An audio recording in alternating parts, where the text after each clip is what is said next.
Hello everyone, welcome back to my channel. কেমন আছেন সবাই? আই হোপ সবাই খুব ভালো আছেন, আর আমিও খুব ভালো রয়েছি।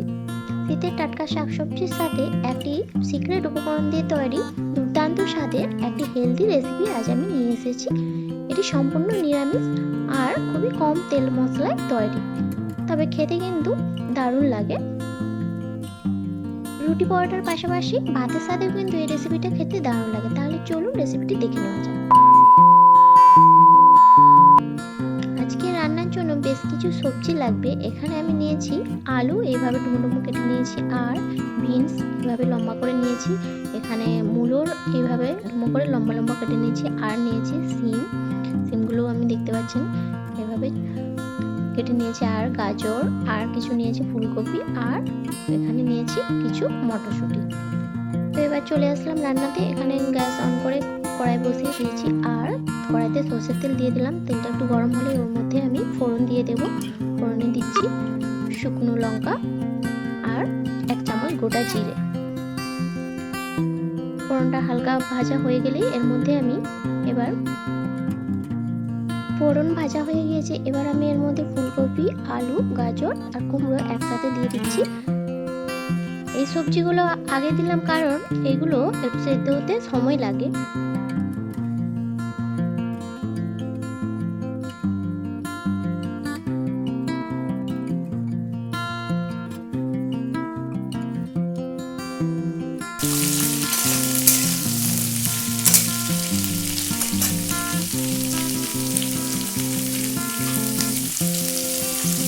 দিয়ে দিলাম পরিমাণ মতো লবণ,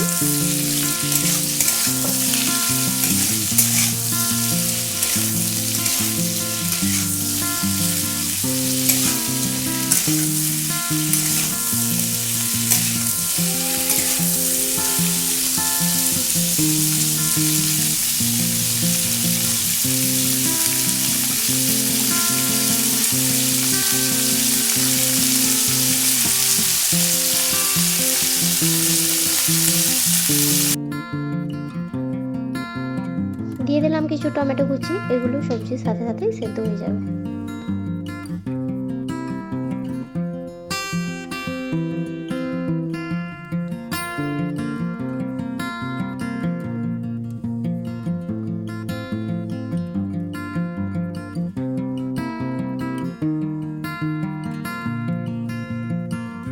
আলু, ফুলকপি, গাজর, কুমড়ো সবকিছু সুন্দরভাবে ভাজা হয়ে গিয়েছে। এবার আমি এর মধ্যে শিম, মূলো আর বিনস দিয়ে দিলাম। দিয়ে আবারও এটাকে লো ফ্লেমে রেখে ঢাকা দিয়ে রান্না করব। আর দিয়ে দিলাম কিছু মটরশুঁটি, পরিমাণ মতো লবণ,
সবজিগুলো সব ভাজা হয়ে গিয়েছে। এবার আমি এর মধ্যে দিয়ে দিলাম 1 চামচ আদা বাটা, আর দিয়ে দেব 1 চামচ লঙ্কার গুঁড়ো আর 1 চামচ জিরের গুঁড়ো।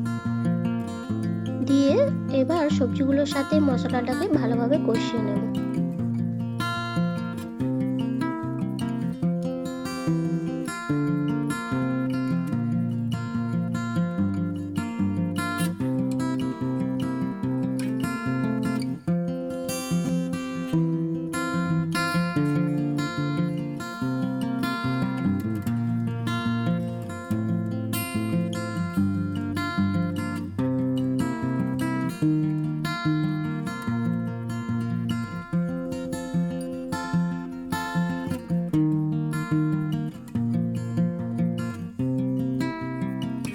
মশলাগুলো ভালোভাবে কষানো হয়ে গিয়েছে। এবার আমি এর মধ্যে দিয়ে দিলাম পালং শাক, যেটা প্রথমেই বলেছিলাম সেটা হলো এই পালং শাক, যেটা সিক্রেট উপকরণ। আপনারা নানা রকম মিক্স ভেজ তৈরি করে খেয়েছেন, একবার না হয় এই পালং দিয়ে খেয়ে দেখবেন, আশা করছি আপনাদের খুবই ভালো লাগবে।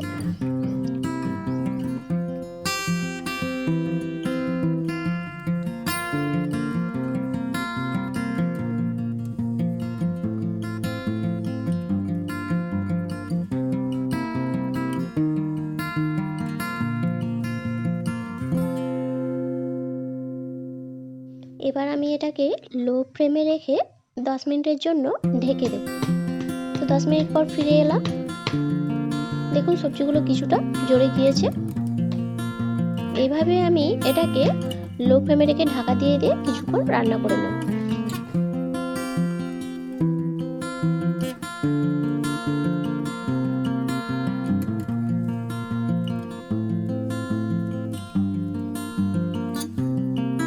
এখানে কোনো আমি এক্সট্রা জল দিচ্ছি না, কারণ সবজির জলের মধ্যে সমস্ত কিছু সেদ্ধ হয়ে যাবে। আপনারা যদি প্রয়োজন মনে করেন তো সামান্য পরিমাণ জল দিতেও পারেন, আমি কোনো জল দিচ্ছি না।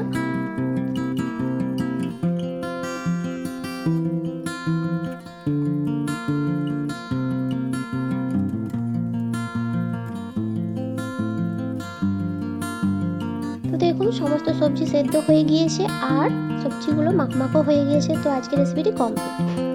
আর আমার আজকের এই রেসিপিটি কেমন লাগলো আপনারা অবশ্যই কমেন্ট আর একটা লাইক করে জানাবেন। আর আপনারাও বাড়িতে ট্রাই করবেন এইভাবে একবার, আশা করছি আপনাদের খুবই ভালো লাগবে। তো আজকে এই পর্যন্ত, আবার নিয়ে আসবো নতুন কোনো রেসিপি নিয়ে। সবাই ভালো থাকবেন, সুস্থ থাকবেন আর সবাইকে ভালো রাখবেন। ধন্যবাদ। আর হ্যাঁ, আমার চ্যানেলে যারা এখনো নতুন বন্ধু রয়েছেন, চ্যানেলটি অবশ্যই সাবস্ক্রাইব করে দেবেন আর অল নোটিফিকেশন অন করে দেবেন, যাতে আমি নতুন ভিডিও আপলোড করার সাথে সাথে আপনারা নোটিফিকেশনটি পেয়ে যান।